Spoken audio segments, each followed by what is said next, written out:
இன்று நாம் காண இருக்கும் புத்தகம் சோம வல்லியப்பன் அவர்கள் எழுதிய எமோஷனல் இன்டெலிஜென்ஸ்.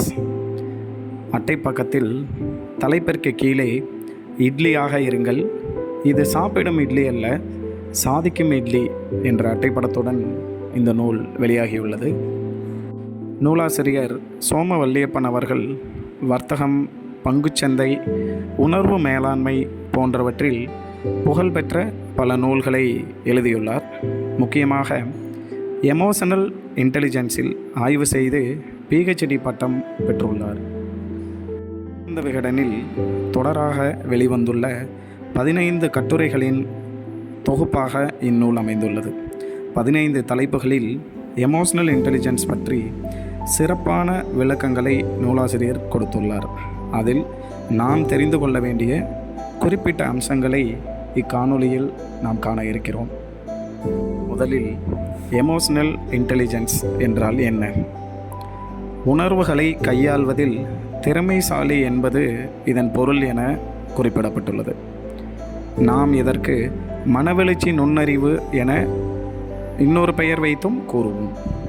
நூலாசிரியர் அவர்கள் எமோஷனல் இன்டெலிஜென்ஸ் என்கிற வார்த்தை நீளமாக இருப்பதாக உணர்ந்து எமோஷனல் இன்டெலிஜென்ஸ் என்பதை அதற்கு பதிலாக ஏதேனும் ஒரு பிடித்த பெயரை வைத்து கொள்ளலாம் என கூறி புத்தகம் முழுமைக்கும் இட்லி என குறிப்பிடுகிறார். அப்போது எமோஷனல் இன்டெலிஜென்ஸ் என்றால் இந்த காணொளி முழுவதும் இட்லி என அர்த்தமாகும். நீங்களும் புரிந்து கொள்ளுங்கள், இட்லி என்றால் எமோஷனல் இன்டெலிஜென்ஸ். 1997 ஆண்டு மைக் டைசன், ஹோலிஃபீல்டு இருவருக்கு இடையே நடைபெற்ற குத்துச்சண்டை போட்டியின் பொழுது உணர்ச்சியின் ஆதிக்கத்தால் மைக் டைசன் அவர்கள் ஹோலிஃபீல்டின் காதை கடித்து விடுகிறார்.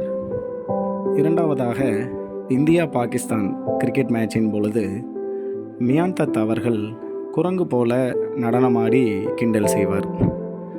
இதற்கு அடுத்து இங்கிலாந்துடனான கிரிக்கெட் போட்டியின் பொழுது கங்குலி அவர்கள் சட்டையை கழற்றி சுழற்றி தன்னுடைய வெற்றியை கொண்டாடுவார். இவையாவும் உணர்ச்சி மிகுதியில் நடைபெற்ற நிகழ்வுகளே. இவையாவும் சிந்திக்கும் முன்னரே செயல்பட்டதன் விளைவு என்பதை இந்த எடுத்துக்காட்டுகள் மூலமாக விளக்குகிறார் நூலாசிரியர் அவர்கள். எல்லோர் வாழ்விலும் உணர்வுகளை தூண்டும் சம்பவங்கள் உண்டு. நாம் அடிக்கடி சீண்டப்படுவோம். உணர்வுக்கு நாம் அனைவரும் பலியாகிறோம் என்பதை ஒரு சிறிய மாணவன் தன் தந்தையிடம் சரியான நேரம் பார்த்து ரேங்க் கார்டில் கையெழுத்து வாங்கும் சம்பவத்தை குறிப்பிட்டு விளக்குகிறார். உணர்ச்சி வசப்படாமல் சூழ்நிலையை திறமையாக கையாள்பவர்கள் சிறந்த இட்லி ஆகிறார்கள். நாம் அன்றாட வாழ்வில் நிறைய சம்பவங்களை பார்த்து வருகிறோம். மனைவியை வெட்டியவர்கள், எதிர்த்து பேச தெரியாமல் வேலை இழந்தவர்கள், பிரச்சனைக்கு பயந்து தப்பிக்க நினைத்து தற்கொலை செய்து கொள்பவர்கள், இவையெல்லாம் உணர்ச்சி கட்டுப்படுத்த தெரியாததன் விளைவே என விளக்குகிறார் நூலாசிரியர் அவர்கள். உங்கள் உள்ளுணர்வு ஒரு தகவலை தருகிறது. அது அதிர்ச்சியானதாகவோ, அச்சம் கொள்ளக்கூடியதாகவோ, கலவரமூட்டுவதாகவோ எப்படி வேண்டுமானாலும் இருக்கட்டும். நீங்கள் உடனே அதற்கு செயல்படாமல் ஒரு வினாடி யதார்த்தத்தை யோசித்தால் ஜெயித்து விடுவீர்கள். நாம் அடிக்கடி உணர்ச்சி வசப்படுவதற்கு இன்னொரு காரணம் என்ன? நிறைய பேருடைய மனதில் தன்னை பற்றி எழுதி வைக்கப்பட்டிருக்கும் ஸ்கிரிப்ட். இதுதான் முக்கியமான பிரச்சனை என்கிறார் நூலாசிரியர். நான் புத்திசாலி, நான் வீரமுள்ளவன், எனக்கு அறிவு அதிகம், நான் மட்டும்தான் எல்லாம் என அனைவரும் ஏதோ ஒரு ஸ்கிரிப்டை தனக்குள் வைத்து கொண்டே இருப்பதால் தான் அதன்படி நடக்கின்றனர் என்கிறார் நூலாசிரியர் அவர்கள். டெண்டுல்கர் டெக்னாலஜி என்ற ஒன்றினை நூலாசிரியர் குறிப்பிடுகிறார். பவுலர் எத்தனை டென்ஷன் செய்தாலும் சச்சின் டெண்டுல்கர் அதற்கு ரியாக்ட் செய்யாமல் உணர்வுகளை கட்டுப்படுத்த தெரிந்தவர். அதனால்தான் அவர் இன்றளவும் வெற்றியாளராக இருக்கிறார் என குறிப்பிடுகிறார். நாம் எமோஷனல் இன்டெலிஜென்ட்டாக இல்லாமல் உணர்ச்சி வசப்பட்டு செயல்படுவதற்கும் மூளையின் ஒரு பகுதியான அமிக்டலாவிற்கும் உள்ள தொடர்பினை ஒரு கட்டுரையில் விளக்குகிறார் நூலாசிரியர் அவர்கள். சிந்தித்து ஒரு முடிவினை நாம் செய்வதற்குள் அமிக்டலா நம்மை செயல்பட வைத்து விடுகிறது. அமிக்டலா என்றால் என்ன? அது மூளையின் எந்த பகுதியில் உள்ளது? அதனால் நமக்கு நேரும் விளைவுகள் என்ன என்பதை பற்றி கட்டுரையில் அழகாக விளக்கியுள்ளார் நூலாசிரியர் அவர்கள். ஆசிரியர் மனக்கட்டுப்பாடு என்பதற்கு ஒரு கதையை உதாரணமாக நமக்கு கூறுகிறார். ஒரு அறையில் குழந்தைகளை உட்கார வைத்துவிட்டு அங்கே ஒரு பெட்டியில் சாக்லேட் வைக்கப்படுகிறது. அந்த குழந்தைகளுக்கு ஒரே ஒரு நிபந்தனை விதிக்கப்படுகிறது. நாங்கள் சொல்லும் நேரம் வரை நீங்கள் காத்திருந்தால் உங்களுக்கு 2 சாக்லேட் தரப்படும். அதற்குள் நீங்கள் எடுத்துக்கொண்டால் அந்த ஒரு சாக்லேட் மட்டுமே உங்களுக்கு பரிசாக வழங்கப்படும் என அந்த நிபந்தனை விதிக்கப்படுகிறது. பெரும்பாலான குழந்தைகள் அந்த முதல் சாக்லேட்டை எடுத்து மனக்கட்டுப்பாடு இல்லாததன் விளைவாக சாப்பிட்டு விடுகின்றனர். மீதமுள்ள 1-2 குழந்தைகள் மட்டுமே இறுதி வரை அவர்கள் சொல்லும் நேரம் வரை காத்திருந்து 2 சாக்லேட்டினை பரிசாக பெறுகின்றனர்.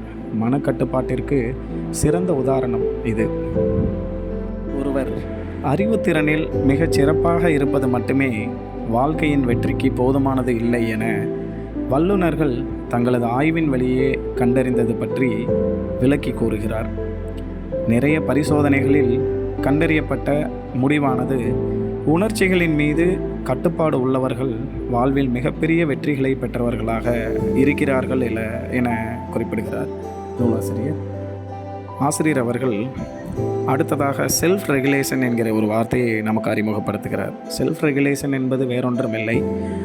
நாம் பொதுவாக கோபம் வரும் பொழுது அடிக்கடி கோபம் உங்களுக்கு வருகிறதா, அதற்கு நீங்கள் என்னவெல்லாம் செய்யலாம் என ஒரு பட்டியல் வைத்திருப்போம். அதாவது அந்த இடத்தை விட்டு நகர்ந்து விடு, தண்ணீரை குடி, யோசித்து பார்த்து பேசு, சுவற்றில் ஆணியை அடி, ஏதாவது எழுது என சொல்லுவோம் அல்லவா. இவையெல்லாம் செல்ஃப் ரெகுலேஷன் என்கிறார் நூலாசிரியர் அவர்கள். இந்த செல்ஃப் ரெகுலேஷன் உடனடியாக நமக்கு கிடைத்து விடுமா, கோபத்தை நாம் கட்டுப்படுத்தி விட முடியுமா என்றால் பயிற்சியின் வழியே இவை அனைத்தும் நம்மால் செல்ஃப் ரெகுலேஷனுக்குள் கொண்டு வர முடியும் என்கிறார் நூலாசிரியர் அவர்கள். தனக்கு இப்படி ஒரு உணர்வு வருகிறது, அது வரும்பொழுது தான் இப்படியெல்லாம் நடந்து கொள்கிறோம் என்பதை தெரிந்து வைத்திருப்பது ஒரு நிலை. அதன் பெயர் செல்ஃப் அவேர்னஸ்.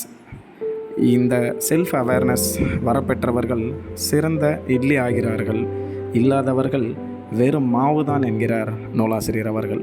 அதோடு டாடா ஏன் இன்றும் நம்பர் 1 நிறுவனமாக இருக்கிறது என்பதையும் கூறி சிறந்த இட்லியாக இருக்க தேவையான அத்தனையும் இந்நூலில் உள்ளது.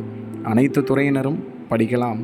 நீங்களும் சிறந்த இட்லியாக, அதாவது எமோஷனல் இன்டெலிஜென்ட்டாக இருக்க என்னுடைய வாழ்த்துக்கள்.